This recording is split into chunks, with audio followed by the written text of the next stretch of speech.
दोपहर का समय था। ढाबे में कुछ ग्राहक बैठे थे। मोहन गुस्सैल स्वभाव का आदमी था जो हमेशा ग्राहकों से झगड़ता रहता था। उसकी पत्नी चंकी काउंटर के पीछे खड़ी थी और नौकर लल्लन ग्राहकों को खाना परोस रहा था। अरे मोहन भाई, दाल में नमक कम लग रहा है। अबे यहाँ खाना खाने आए हो या जांच करने? ज्यादा होशियारी मत दिखाओ। भाई पैसे देकर खाना खा रहे हैं, थोड़ा ठीक से बना दिया करो। तेरे बाप का होटल है क्या? नहीं पसंद है तो मत खाना। ग्राहकों में हलचल मच जाती है। कुछ लोग खाना छोड़कर जाने लगते हैं। ऐसे सबको भगाते रहोगे तो ढाबा कब तक चलेगा?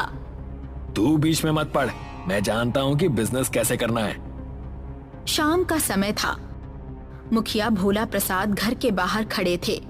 अम्बा देवी, जो कि मोहन की दादी थी, दरवाजे पर खड़ी थी। अम्बा देवी, मोहन के ढाबे पर रोज झगड़े होते रहते हैं। आज तो उसने मुझे भी डांट दिया।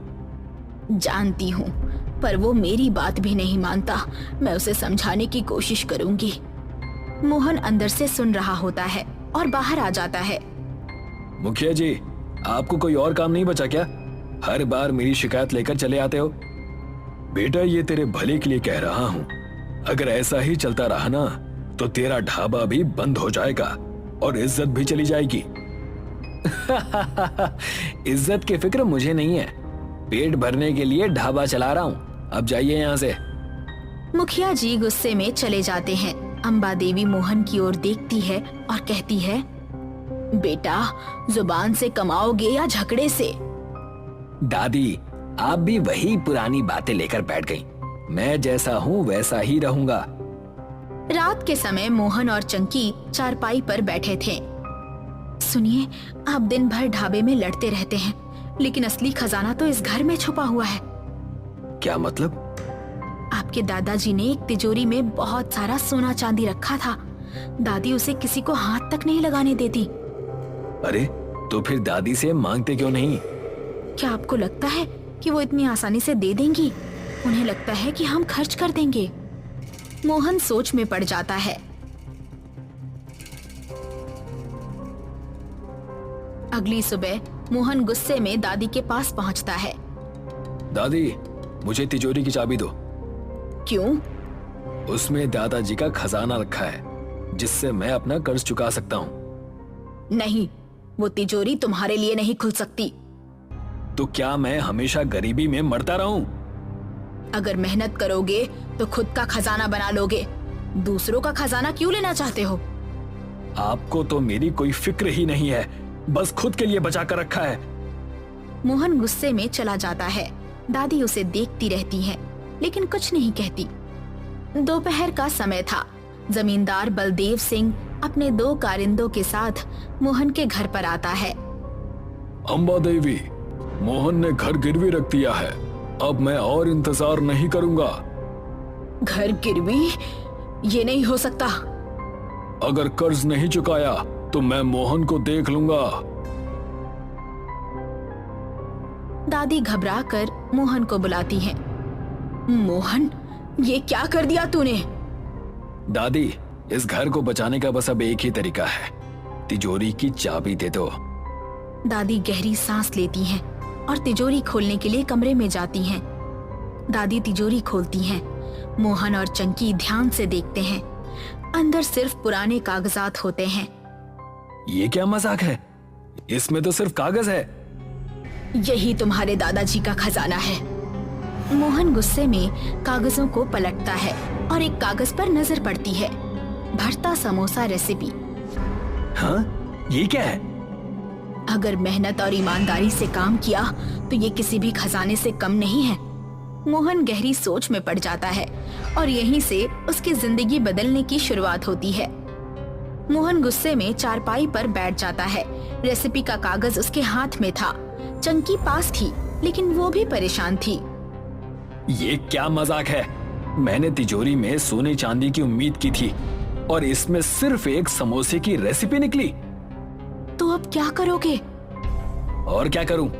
भूखे मरने के अलावा कोई चारा नहीं है। एक बार बनाकर देख लो, शायद ये सच में काम करे। मोहन रेसिपी का कागज फेंक देता है। चंकी उठकर चली जाती है। रात भर मोहन बेचैनी से करवटें बदलता रहता है। मोहन खाली बैठे हुए था, कोई ग्राहक नहीं आ रहा था। वो भूख से परेशान होकर रेसिपी को उठाकर पढ़ता है। अगर दादी कह रही थी कि ये किसी खजाने से कम नहीं, तो एक बार आजमा ही लेता हूँ। वो उठकर ढाबे के अंदर जाता है और बैंगन का भरता बनाने लगता है। चंकी उसे चुपचाप देख रही होती है। तुम सच में बना रहे हो? हाँ, लेकिन ये बात किसी से मत कहना, क्योंकि अगर खराब बना तो सब हंसेंगे। मोहन ने समोसे बनाए, लेकिन उनका स्वाद कुछ खास नहीं था। मोहन निराश होकर दादी के पास जाता है। दादी, आप कहती थी कि ये रेसिपी किसी खजाने से कम नहीं, लेकिन मेरे बनाए समोसे अच्छे नहीं बने। खजाना मेहनत करने वालों को ही मिलता है, सिर्फ रेसिपी पढ़ने से कोई लज्जत नहीं आ जाती। दादी उठकर रसोई में जाती है और मसालों का सही मिश्रण बनाकर मोहन को दिखाती है। समोसा सिर्फ आटे और भरावन का खेल नहीं होता, ये स्वाद और मेहनत की पहचान होती है। तो अब मुझे फिर से बनाना होगा? बिल्कुल, लेकिन इस बार दिल से बनाना।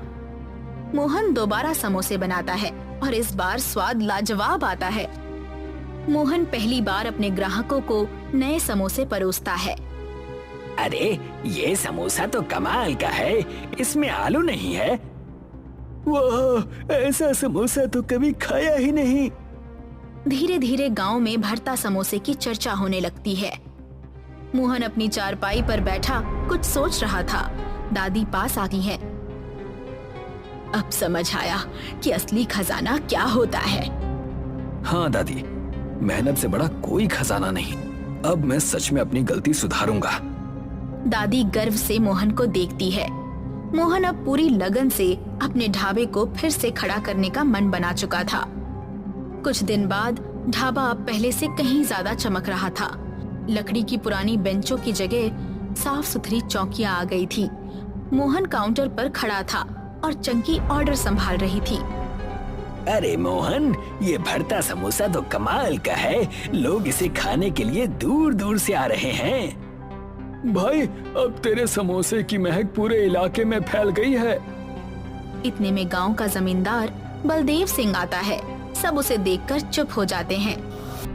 क्यों रे मोहन, आजकल बहुत चर्चे में है तेरा ढाबा। बिल्कुल मालिक, मेहनत रंगलाई है। चल, एक समोसा मुझे भी खिला। मोहन खुद ताजा भरता समोसा तलता है और जमींदार के सामने रखता है।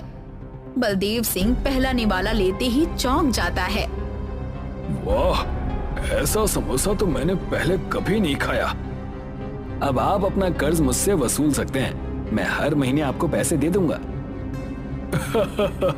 अरे, अब कर्ज की क्या चिंता, जब तेरा समोसा इतना बढ़िया बिक रहा है तो पैसा तो अपने आप आता रहेगा। गांव वाले ताली बजाते हैं और ढाबे में खुशी का माहौल बन जाता है। मोहन अपनी दादी के पास आता है। दादी, आपने सही कहा था, असली खजाना मेहनत और ईमानदारी है।